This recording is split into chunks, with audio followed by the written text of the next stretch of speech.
संस्कृत में इस पे अनुच्छेद अगर आ जाए तो हम बड़ा सुंदर से लिखेंगे। आसान भाषा है, साधारण भाषा है, कोई दिक्कत नहीं।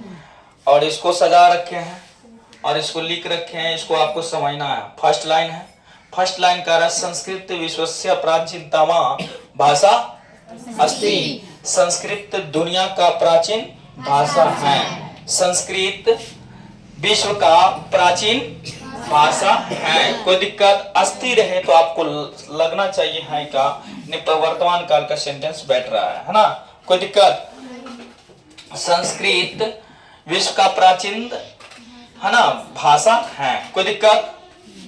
कोई दिक्कत है नहीं। अब यहाँ ये दूसरी लाइन कहता है ऐसा एव सर्वसाम आधुनिका नाम भाषा नाम जननी अस्ति। यानी इसे सभी आधुनिक भाषा का जननी कहा जाता है। किसको? नुनो संस्कृत भाषा को। संस्कृत को सभी आधुनिक भाषा का क्या कहा जाता है? जननी कहा जाता है। दूसरी लाइन तक आपको बड़ा सुंदर समझ में आ गया होगा। कोई दिक्कत? आप एक बार मन पढ़िए। अगर आपको पढ़ने में कहीं दिक्कत हो रही है तो फिर से हम पढ़ देंगे। कोई दिक्कत? तीसरी लाइन देखिए क्या कह रहा है। तीसरी लाइन देखिए क्या कह रही है। मूल रूप ज्ञानाय एतस्य आवश्यकता भवति। इसका हिंदी होता है मूल रूप ज्ञान के लिए इसे आवश्यकता होती है। यानी किसको? संस्कृत को। मूल रूप ज्ञान की आवश्यकता के लिए किसको आवश्यकता होती है? संस्कृत को। यानी कि मूल रूप का ज्ञान हो। पहले जो हमें दर्जा गुरु का जो दर्जा अभी हम लोग देते हैं, संस्कृत भाषा देव भाषा होते हैं। कौन सा भाषा होते हैं? देव भाषा होते हैं। इसीलिए ज्ञान की प्राप्ति का स्रोत कहा जाता है और सभी भाषा का जननी भी कहा जाता है संस्कृत को। इसीलिए मूल रूप ज्ञान के लिए इसे आवश्यकता होती है। चौथा लाइन देख लीजिए क्या कह रहे हैं। यम देव भाषा अस्ति। यानी कि या देव भाषा होते हैं या हैं। कोई दिक्कत?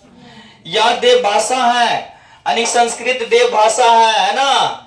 देखते हैं ना, यानी विष्णु भगवान धरती पर आ जाए तो इंग्लिश में बोले थे का नहीं, संस्कृत में ही। हम अभी जितना शुरू लिखा गया है लगभग आपको संस्कृत में ही लिखा गया है। इसीलिए या देव भाषा या देव भाषा है। पांचवा लाइन देखिए क्या कर रहे हैं। अस्याम एव चत्वारा वेदा संति। अस्याम एव चत्वारा वेदा संति। इसमें 4 वेद होते हैं। किसमें? संस्कृत भाषा में कितने वेद होते हैं? 4। कितने वेद होते हैं नूनू? 4 वेद। हाँ, नेक्स्ट देखिए भाई।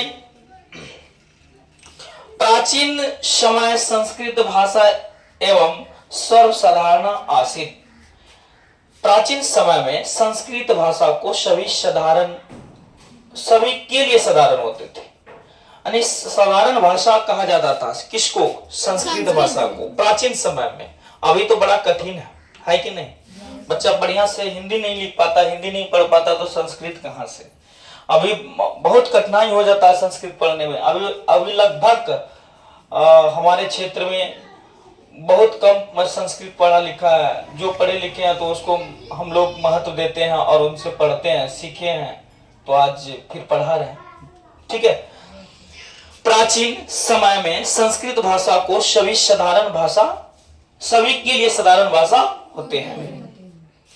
ठीक है, होते थे। आसित है सभी के लिए साधारण भाषा होते थे, है ना। प्राचीन समय में संस्कृत भाषा सभी के लिए क्या होते थे? साधारण भाषा होते थे। अब आइए अंतिम लाइन क्या है। संस्कृत भाषायाम एव सर्वे संस्कारा संपन्ना भवन्ति।